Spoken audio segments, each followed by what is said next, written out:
Decentralized exchanges can be split up into a few different categories, which we'll go through in this video so that you can find the best DEX for your needs. You have AMM DEXs, which are really the old school type of DEX where you just trade one asset for another. You have stable DEXs, which attempt to reduce fees when you're trading like assets, for example, to stablecoins. You have futures DEXs, which have recently appeared where you can actually trade crypto futures while keeping custody of your assets. And then you have aggregators, which attempt to get you the best price. We'll go through all of this in this video, timestamps below. When most people think of a decentralized exchange, they will think of Uniswap, and this is in the category of an AMM DEX, or an automated market maker DEX. We actually have two right here, which is Uniswap and PancakeSwap. Actually, PancakeSwap is essentially just Uniswap. PancakeSwap actually takes the Uniswap code, they fork it, which means they basically just copy it and then change it, change the branding, change the front end and everything like that. But it is essentially the same thing. Now, an AMM DEX or a market maker DEX uses an algorithm to essentially try and price assets based on supply and demand of the trade of those assets. So a market maker used to be a human being who made the price of things based on supply and demand. Well, now an algorithm does this based on buys and sells of those two tokens. So when it comes to Uniswap, why would you choose Uniswap over PancakeSwap? Well, Uniswap is by far the most used. It trades the most volume out of any decentralized exchange. We can actually look at that on CoinGecko, go over to exchanges and then decentralized exchanges, and you'll see here the 24-hour volume on Uniswap is multiples of anything else. But we do have PancakeSwap as well. Now, PancakeSwap actually has more users than Uniswap, but typically on PancakeSwap, you will get smaller tokens, smaller volume traded, kind of the Binance Smart Chain tokens, which just have less volume, less institutional volume, more retail volume. But they are essentially under the hood the exact same thing. So on Uniswap, as you can see, it's incredibly simple to swap tokens.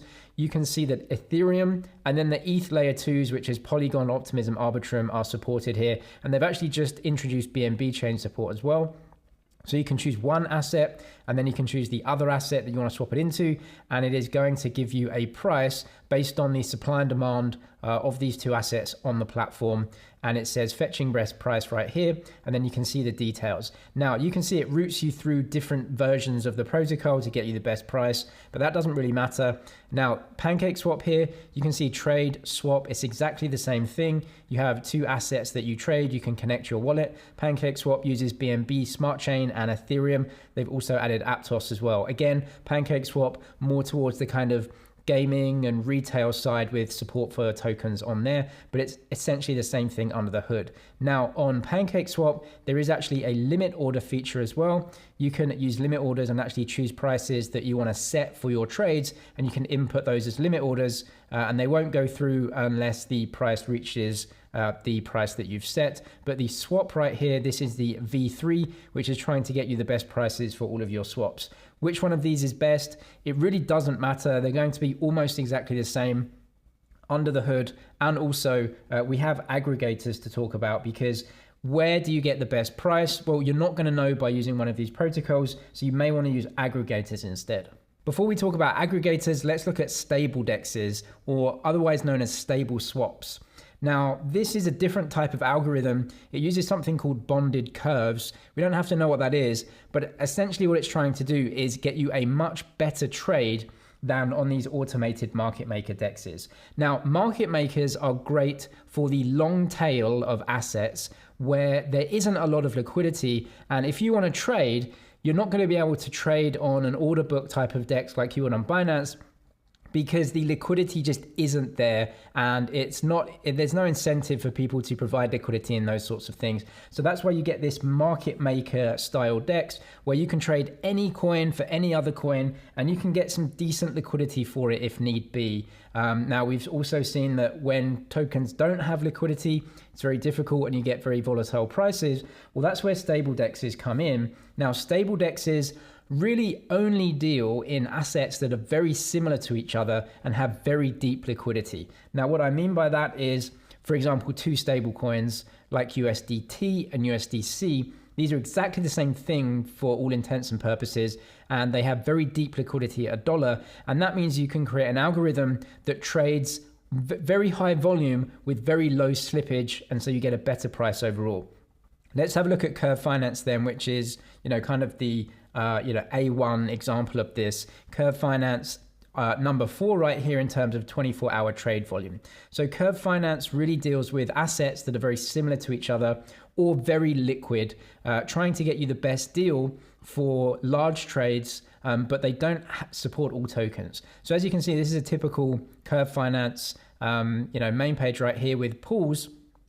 And we can see if we scroll down, we have assets that are very similar. So you have a pool here where you can swap Ethereum and staked Ethereum. Now these basically have a 1-for-1 price. And so you're not expecting a different price between the two. They should trade 1-for-1 no matter what the price is. The ratio between them is very similar, hence why it's known as a stable DEX. We also have US dollar pools right here. So LUSD, DAI, USDC, USDT. Again, all of these assets should be valued at $1, and you may need to swap between them, and you can do that in size without a lot of slippage. Let's go into staked ETH and ETH just to see this pool then, and we should be able to swap right here.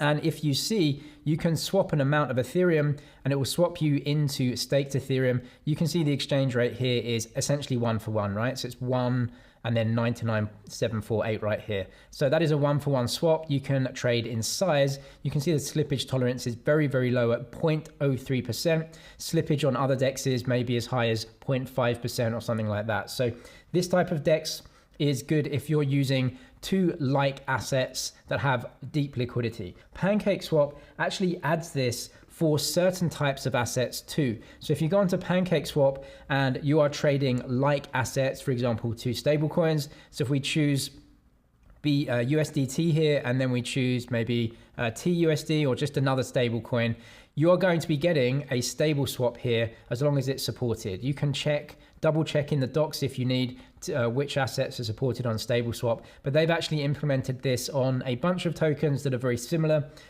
just like Curve. However, I would recommend Curve more or less. I think it's a more robust exchange and very specifically good at what it does, which is stable swaps. I have tutorial video guides for all of the DEXs mentioned in this video, and so I'll leave those in the description if you want to see how to use them, how to swap on them, and just generally what they are like. Links to the actual exchanges down there as well. Make sure you're going to the correct URL every single time and bookmark the the real site so that you don't fall foul of any scams. But the next type of DEXs that we're going to look at are the new type of futures trading exchanges. Now, during the last bear market, many crypto exchange blowups, for example, FTX was the biggest. A lot of people were trading crypto futures on that exchange, and obviously their money went down with it. Now, with a futures DEX, you keep custody of your assets, which is obviously a massive use case and the use case of decentralized exchanges. These are only made possible now with advances in layer 2 technology, mostly on Ethereum. This means that you can trade on these DEXs pretty much like a centralized exchange. So the first DEX we'll look at is Apex Pro. Now this is invested in by Bybit, who are one of the biggest centralized exchange players. And obviously they're making this decentralized version as well so that you can trade crypto futures, but keep custody of your assets and you don't have to put the assets onto a centralized exchange, which I think is a massive use case. Now with Apex Pro, you can see they actually support many different blockchains to deposit funds into this decentralized exchange. So what happens with Apex Pro is they use a layer 2 scaling layer on Ethereum called Starknet. And so what happens here is that you deposit funds into the protocol, and then you just use those funds to trade with. And so as you can see on the right hand side, it looks exactly like a centralized exchange. Limit orders, market orders, and conditional orders exactly like you'd get on a centralized exchange, and you don't pay gas fees when you're trading here. But all you do is use a blockchain to deposit funds into the protocol, trade around with them just like you would on a centralized exchange, and then when you want your funds back, you just withdraw them from the protocol. And so that's a great use case It's essentially like a centralized exchange, but you're keeping custody of your assets and you're not putting it over to a centralized player for that. So the other competitor here, which is very popular as well, is GMX. GMX mostly on Arbitrum and Avalanche. Arbitrum is by far and away the most popular network to use, as you can see up in the top right, Arbitrum and Avalanche. Arbitrum is a direct L2 on Ethereum. Avalanche is its own thing. But what happens here is slightly different to Apex Pro in that you can only go long or short. So unlike Apex Pro, which is very much like a centralized exchange and you deposit funds in and out, this GMX only takes and spends your assets from your wallet when you are trading. And so it's slightly different in its use case. So with GMX, you actually do pay a trading fee and then what's known as a keeper fee, which is essentially a fee to route the order when you trade. Now, the use case is a little bit different here as well in terms of how you actually go ahead with the orders. We won't get into that in this video. I do go through that in the specific video tutorials, which, as I said, linked below.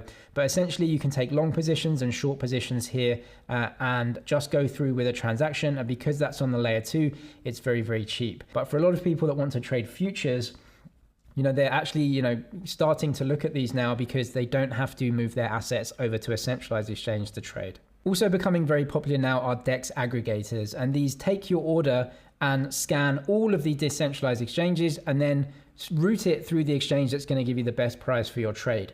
Now, one of the downsides of AMM DEXs is that you can trade on there, but you don't really know if you're getting the best trade. Another DEX may have a better price. You just don't really know. And so with an aggregator, takes all of that out of the equation. 1inch is definitely the leader in this space, but Llama Swap has been growing in popularity as well. So let's have a look at how they work.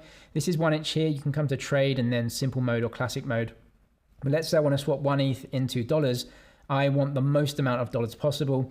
And as you can see here, it's telling me that it's going to route my order through Ethereum into USDC and then back into USDT. And that's just because it found that that is the best way to get the most out of this trade.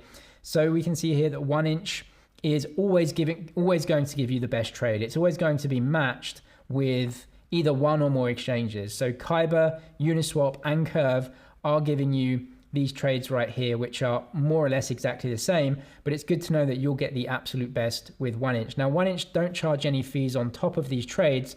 I think they make money through MEV bots and order bots, which is within the transaction fee anyway, in terms of you're not going to be paying more for using 1inch versus one of those exchanges. So 1inch always give you the best price. DeFi Llama is very similar.